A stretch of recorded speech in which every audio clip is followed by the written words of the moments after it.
Shalom dan salam sejahtera buat kita semua. Perkenalkan, nama saya Dahlia Febriani Simajuntak, NIM 210101155. Matkul Teori Belajar dan Pembelajaran.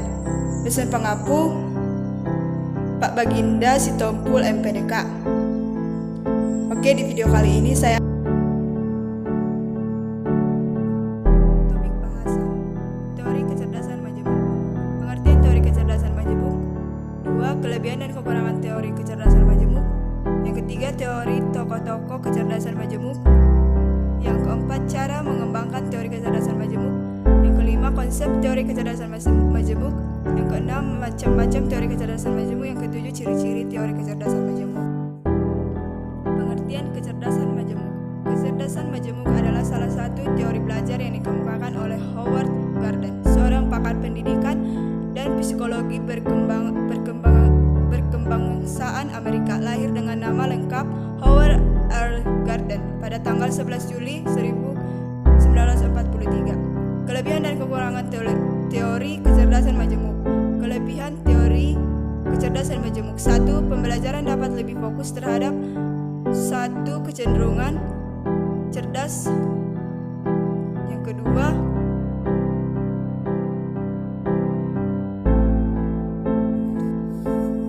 memberikan sudut pandang yang berurutan dan perkembangan potensi manusia. Yang ketiga, memberi harapan dan semangat baru, terutama terhadap siswa belajar. Yang keempat, membuka kesempatan pada siswa pembelajaran untuk kritis dan berpikir terbuka. Yang kelima, menghindari adanya penghakiman terhadap manusia dari sudut pandang yang kecerdasan atau inteligensi jemuk. Kekurangan teori kecerdasan majemuk. Yang pertama, memiliki kontroversi terutama dalam pandangan psikologitar di internasional, antara lain mencampur adukan pengertian kecerdasan, keterampilan, dan bakat. Kedua, persyaratan personal individu, sehingga teori ini lebih efektif digunakan untuk mengembangkan pembelajaran orang. Ketiga, membutuhkan fasilitas yang lengkap. Yang keempat, tenaga pendidikan di Indonesia belum sepenuhnya siap melaksanakan teori ini. Yang tokoh-tokoh teori kecerdasan majemuk. Yang pertama, Howard Gardner dan Anthony Wicker. Howard Gardner atau Anthony Wicker adalah tokoh pendidikan dan psikologi terkenal yang mencetuskan teori tentang kecerdasan majemuk atau multilateralisme intelligence, yaitu berbangsaan Amerika yang lahir dengan nama lengkap Howard R. Gardner pada tanggal 11 Juli 1943 di Scranton, Pennsylvania. Menurut Thomas Armstrong menunjukkan ada sejumlah indikator penilaian kecerdasan anak. Indikator Armstrong berdasarkan pada kemampuan autentik dan dimiliki sekecil indikator itu adalah: yang pertama, observasi; yang kedua, dokumen hasil karya; yang ketiga, penilaian tugas; yang keempat, penilaian berdasarkan konteks tertentu, portofolio. Cara mengembangkan teori kecerdasan majemuk. Cara mengembangkan kecerdasan si kecil yang paling baik adalah menyesuaikan dengan kecerdasan yang menonjol dari si kecil. Ingat Bunda, setiap anak punya kecerdasan sendiri-sendiri, sehingga diperlakukan dan pendapat yang dilakukan juga harus berdasarkan karakter si kecil. Sebagai contoh, bila si kecil memiliki kecerdasan musikal, kecerdasan kinestik, jasmani, maka pendekatan yang bisa diberikan kepadanya adalah terkait dan musik dan aktivitas fisik. Salah satu contohnya seperti mengikuti kursus tari secara intensif. Konsep teori kecerdasan majemuk.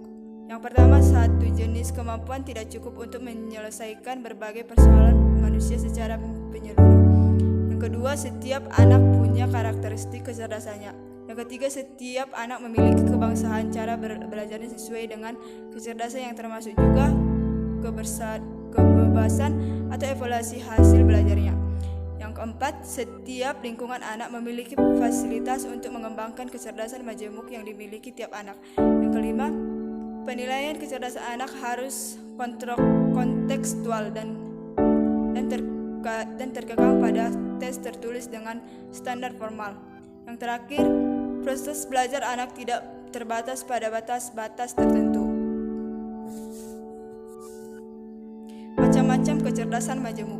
Berdasarkan pada pengertian kecerdasan memiliki diusung Carden, maka ada 8 macam kecerdasan yang dimiliki anak, yaitu kecerdasan verbal logistik, yang kedua kecerdasan logistis matematis, yang ketiga kecerdasan spasial visual, yang keempat kecerdasan kinestik jasmani, yang kelima kecerdasan musikal, yang keenam kecerdasan intrapersonal, yang ketujuh kecerdasan interpersonal, yang kedelapan kecerdasan naturalis. Ciri-ciri teori kecerdasan majemuk. Macam-macam kecerdasan di atas memiliki khasnya masing-masing. Berikut ini adalah beberapa ciri khas yang bisa Bunda lihat pada si kecil berdasarkan kecerdasan yang dimiliki. Yang pertama, kepekaan terhadap bahasa dan kata-kata atau kecerdasan verbal linguistik.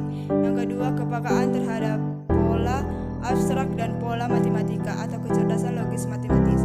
Yang ketiga, kepekaan terhadap kondisi dan situasi ruang dan spasies tertentu atau kecerdasan spasies visual.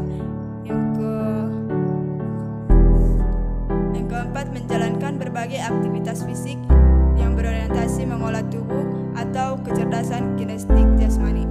Yang kelima, kepekaan terhadap nada, tempo, dan irama musik atau kecerdasan musikal. Yang keenam, kepekaan terhadap diri